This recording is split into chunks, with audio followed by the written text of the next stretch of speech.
जय श्री कृष्ण। कृष्ण जन्माष्टमी की बहुत बहुत शुभकामनाएं आप सबको।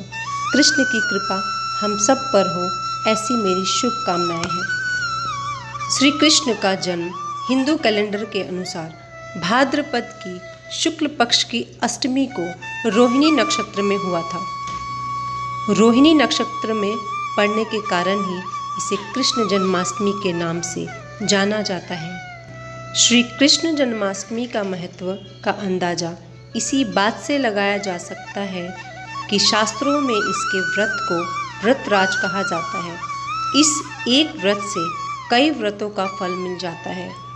इस दिन सृष्टि के पालनहार श्री कृष्ण हरि भगवान विष्णु ने भगवान श्री कृष्ण के रूप में 8वां अवतार लिया था। भगवान श्री कृष्ण 16 कलाओं से पूर्ण होकर अवतरित हुए।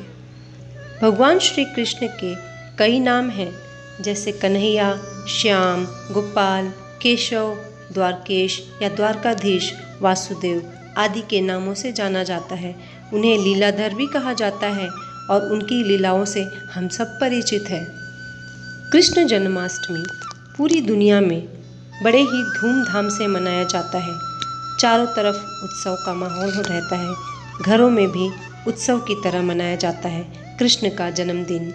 कृष्ण का हर एक जन्म, हर एक अवतार हमें कुछ सिखाने के लिए ही हुआ है।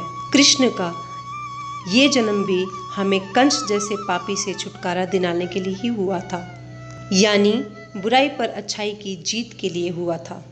हमें सिर्फ अपने कर्मों पर विश्वास करना चाहिए। अगर आपके कर्म अच्छे हैं तो आपको कभी किसी के अधीन नहीं होना होगा। कर्म से मतलब है कभी किसी का दिल ना दुखाना।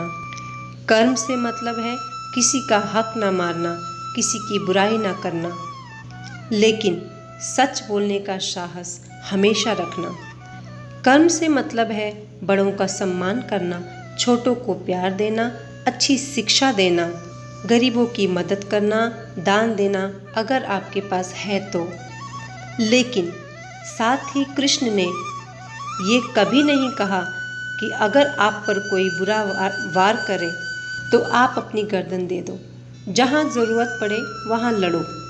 महाभारत में भी उनकी यही सीख थी। जब अर्जुन ने अपनों पर वार करने से मना किया, तब कृष्ण ने कहा था, अगर तुम्हारे अपने ही तुम्हारा हक छीन रहे हैं, तुम पर वार कर रहे हैं, तो इसमें बुराई क्या है कि तुम भी पलटवार करो। ऐसे अपनों को छलनी करने में कोई बुराई नहीं है जो तुम्हारा हक छीन बैठे।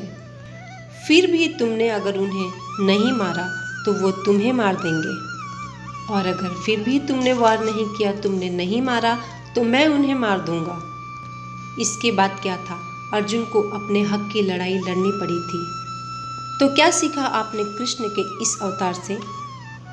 अच्छे कर्म करते रहिए, सच के मार्ग पर चलते रहिए, क्योंकि जो कर्म योगी होते हैं कृष्ण हमेशा उनके साथ चलते हैं। धर्म के मार्ग पर चलना शायद मुश्किल हो, लेकिन अच्छे कर्म के मार्ग पर चलने से ईश्वर हमेशा हमारा साथ देते हैं। तो चलिए मनाते हैं श्री कृष्ण का जन्मोत्सव और चलते हैं अच्छे मार्ग पर। कृष्ण के मार्ग पर चलना इतना मुश्किल नहीं है, सिर्फ आपको सच्चाई का दामन पकड़ के रखना होगा।